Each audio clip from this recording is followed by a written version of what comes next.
হযরত আলী রাদিয়াল্লাহু তাআলা আনহু সুগার রুটি আর একটু সাধারণ তরকারি রুটি খাচ্ছে। একজন বলছে, ইয়া আমিরুল মুমিনিন, আজকে ঈদের দিনে আপনি কি খাচ্ছেন? আমাদের ঈদটা মেলা কিনা দেখেন তো, আমাদের ঈদটা রং তামাশা কিনা দেখেন তো। আলীকে এখানে কথা বলা, তখন আলী বলছে, ইয়া হাদা, এই ব্যক্তি শুনো, লাইসাল ঈদ এবং নবিসাল জাদিদা তাকালাত গারিদা, যারা নিত্য নতুন খুব রং চং কাপড় পরে, নতুন নতুন কাপড় পরে ঈদ মানায়, সেটা ঈদ না।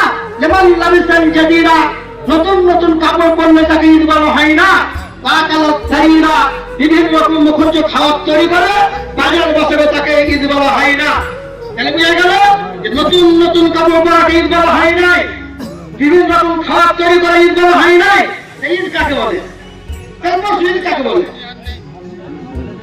আমি বলছেন ঈদ কাকে বলে? শুনো, ঈদ বলে আলাকিন আর ঈদ, লেকিন ঈদ হলো এটা কোনটা? লিমান কুবিলা মিনহু সিয়ামুহু, কুবিলা মিনহু বিল আমসি সিয়ামুহু, যে গতকালকে নিজের সিয়ামকে, নিজের রোজাকে আল্লাহর দরবারে কবুল করাতে পেরেছে, তার জন্য ঈদ। আমরা রোজা পালন করিনি, রোজা পালন করতে ইচ্ছে করিনি, তাহলে ঈদ কেমন করে থাকবো? এরকম রূপ দেখাইছে, এরকম আমি বোঝাচ্ছি, আমি তো রোজা বুঝি না, ধর্ম কর্ম বুঝি না, আমি সেবা আছি। আল্লাহ নবী সাল্লাল্লাহু আলাইহি সাল্লামের বাণীকে সামনে রেখে হযরত আলী রাদিয়াল্লাহু তাআলা বলছেন, ওয়ালাকিন আল ঈদ, ঈদ হচ্ছে সেটা কি?